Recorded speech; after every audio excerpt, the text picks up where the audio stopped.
काकभुशुंडी जी महाराज का एक नियम है, जब जब राम जी जन्म लेते हैं अयोध्या में, तो काकभुशुंडी जी नीलगिरी से आके अयोध्या रहते हैं। 5 साल अयोध्या में रह के और रघुनाथ जी की बाल लीलाओं का दर्शन करते हैं। एक बार भगवान बाल लीला कर रहे थे, खेल रहे थे, काकभुशुंडी जी दूर बैठे थे। राम जी मालपुआ खा रहे थे तो सामने काकभुशुंडी जी बैठे थे। भगवान तो जानते हैं कि काकभुशुंडी है, राम जी ने मालपुआ दिखाया, खाओ। अब भगवान जिसको अपना प्रसाद दे कौन अभागा नहीं खाने जाएगा हो।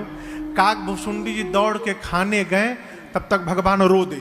भगवान रो दिए तो भाग लिए फिर काकभुशुंडी जी दूर गए तो भगवान पुआ दिखाने लगे, आओ आओ खा लो खा लो। जैसे काकभुशुंडी जी खाने जाए भगवान रो दे तो काकभुशुंडी जी भाग जाए।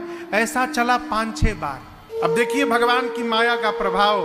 काकभुशुंडी जी के मन में आया, भगवान है, नहीं नहीं ये भगवान नहीं हो सकते।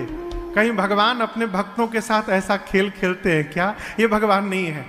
पकड़ा माया ने काकभुशुंडी जी के मन को। रघुनाथ जी वहीं बैठे बैठे अपना हाथ फैलाए उनको पकड़ने के लिए, और काकभुशुंडी जी भागना प्रारंभ किए। 7 बरन भेद कर 3 लोक 14 भुवन काकभुशुंडी जी भागते रहे। भगवान का हाथ उनके पीछे दौड़ता रहा। और दर्शन करिए, काकभुशुंडी जी के शरीर में और भगवान के हाथ में केवल 2 उंगली का अंतर था मात्र, इतनी दूरी।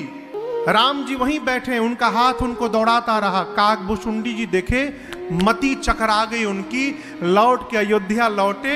भगवान राम ने अपना मुख खोला और काकभुशुंडी जी भगवान के मुख से भीतर चले गए। भीतर गए, अनेकानेक ब्रह्मांड दिखाई देने लगे, करोड़ों ब्रह्मांड। अब जिस ब्रह्मांड में जहां पृथ्वी है, उस पृथ्वी की अयोध्या में जाते हैं काकभुशुंडी जी, वहां राम जन्म देखने लगे। ऐसे करके काकभुशुंडी जी 100 कल्प भगवान के पेट में रहे। 100 कल्प। जब जब राम जी का जिस ब्रह्मांड में अवतार होता था, काकभुशुंडी जी जाके अयोध्या में दर्शन करते थे। 100 कल्प बीतने के बाद भगवान ने मुख खोला, काकभुशुंडी जी बाहर आए। अब दर्शन करिए, भीतर कितना समय रहे? भीतर जाकर आने में बाहर 24 मिनट बीता है। अब भगवान के पेट में 100 कल्प बीत गया है। काकभुशुंडी जी की मति चकरा गई, भगवान के चरणों में गिर गए, प्रभु क्षमा करिएगा, मैंने आप पर संशय कर लिया। तो राम जी ने कहा कि क्या चाहिए आपको? काकभुशुंडी जी बोले, प्रभु जो दे दीजिए।